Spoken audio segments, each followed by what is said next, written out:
ಈಗಾಗಲೇ ಏನು ವಾಲ್ಮೀಕಿ ನಿಗಮ ಹಗರಣದಲ್ಲಿ ಇಡಿ ವಶದಲ್ಲಿ ಇರುವಂತಹ ಬಿ ನಾಗೇಂದ್ರ ಅವರ ಪತ್ನಿ ಡಾಲರ್ಸ್ ಕಾಲೋನಿ ನಿವಾಸದಲ್ಲಿ ಮಂಜುಳಾ ಅವರನ್ನು ಕೂಡ ವಶಕ್ಕೆ ಪಡೆಯಲಾಗಿದೆ.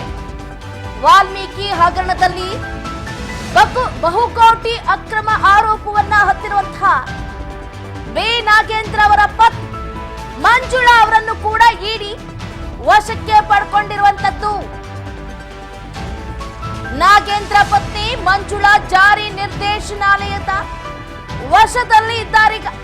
ಗಂಡ ಹೆಂಡತಿ ಇಬ್ರು ಕೂಡ ಈಗ ಇಡಿ ವಶದಲ್ಲಿರುವಂತದ್ದು. ಡಾಲರ್ಸ್ ಕಾಲೋನಿ ನಿವಾಸದಲ್ಲಿ ಮಂಜುಳಾ ಅವರನ್ನ ವಶಕ್ಕೆ ಪಡೆಯಲಾಗಿರುವಂತದ್ದು. ಈಗಾಗಲೇ ಬಹುಕೋಟಿ ಹಗರಣ ಅಂತಾನೆ ಹೇಳ್ಬಹುದು.